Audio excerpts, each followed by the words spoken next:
Hello, Ali. Thank you for giving me this opportunity to speak with you. I'm Darren Smith, and I think I'm probably slightly different to the other applicants that you'll have for this role. Probably both literally and career-wise.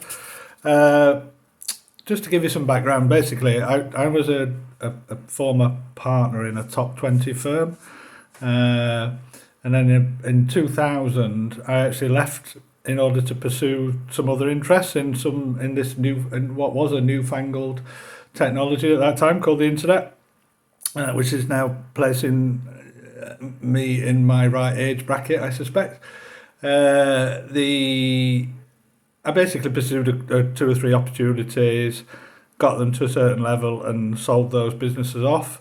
And probably about 2 or 3 years after I left my accountancy practice, I effectively ended up coming back into probably a semi-practice myself. So since then, really, I've sort of been a part-time FD for one or two firms. One firm in particular that I've progressed with all the way through. They've tended to be ones that were started small and then have had growing pains. But at the same time, I've had a small accountancy and bookkeeping practice with another partner who wasn't a qualified ACA. So he was more into the bookkeeping while I did the year-end accounts and sort of maintained the relationships.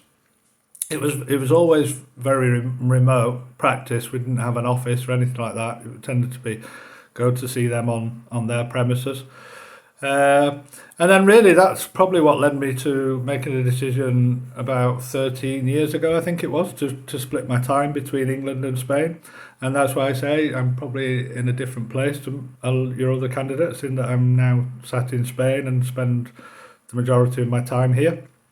Uh, for the last 13 years, what I did was I actually worked remotely here, but commuted considerably. I mean, 30, 40 flights a year back to England to undertake FD roles. One FD role in particular, a food processing factory that was about 50 to 60 million turnover, but also keep the bookkeeping practice going as well. And then obviously that came to a bit of a break really with COVID. I was looking that everything was set up for me to work remotely already, and that helped with the FD role as well as the bookkeeping role. And then really I made the decision that once the restrictions relaxed for COVID, that I didn't really want to go back to the commuting lifestyle. So I resigned my directorships and sold my bookkeeping practice. And really, so for the last 9 months or so, I didn't really want to retire. I didn't really want to start a new business, particularly.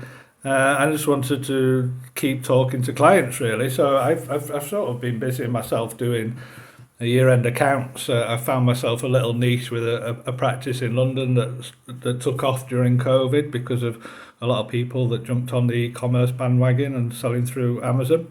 And that's quite enjoyable. But it's restricted as well. They're very, very small one-man bands with probably no staff and Amazon doing a lot of the work. So it's very much a do a client for 9 or 10 hours, 2 days or whatever, give them some advice and then put the books down and move on to the next one, which is, so it's fulfilling in one sense. I'm getting to speak to a lot of clients, but not in others, in the sense that my career has really been with a bit more larger companies and also holding their hands through a bit more of a process. And that's what appealed to me on this really, that I don't really want to go back to working full time.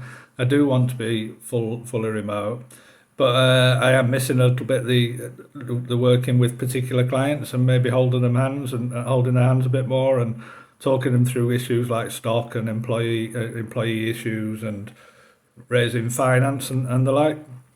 So I was hoping that this role might involve that as well as just doing the year-end accounts, which I'm happy with, but I'd like to do that across a few more industries like I used to. And so that's where I'm at. So I might not fulfill the criteria of this job. Like I say, I don't want to be full-time.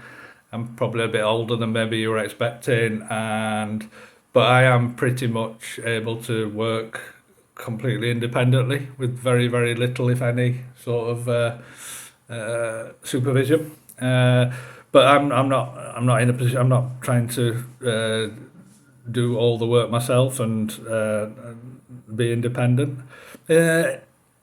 I'm a position at the moment where, like I say, I've been working remotely for a good few years before really everyone got onto the bandwagon with COVID.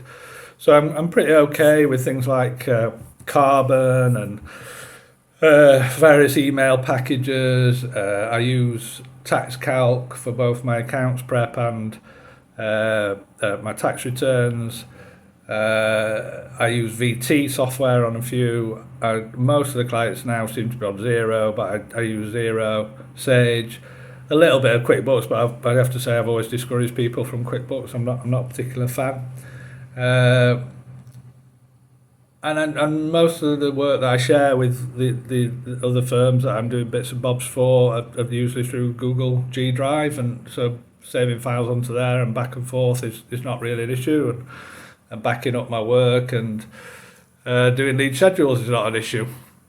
If I'm still of interest to you, then great. I'd like the opportunity to speak with you face to face. Just in terms of me personally, my hobbies are, like I say, I've always wanted to live abroad, so I suppose my lifestyle is very much in tune with the Mediterranean lifestyle. I like to go a leisurely bike ride on a weekend, and I'd sit outside a bar or restaurant and socialise. Bit of a football fanatic. I think most people would say that I'm not your typical boring accountant, which I'm not sure if that's a good thing or a bad thing. And I'm just, like I say, I'm a pretty relaxed person. I think most people get on with me, and a lot of clients think that I just talk their language rather than maybe some accountants or tax people that are a bit more technical for them. So hopefully this is the sort of thing that you were looking for, and if you want to give me another go and a chat face to face, then that'd be great. If I don't fit what you're looking for, then thank you for the opportunity to speak to you. Thanks.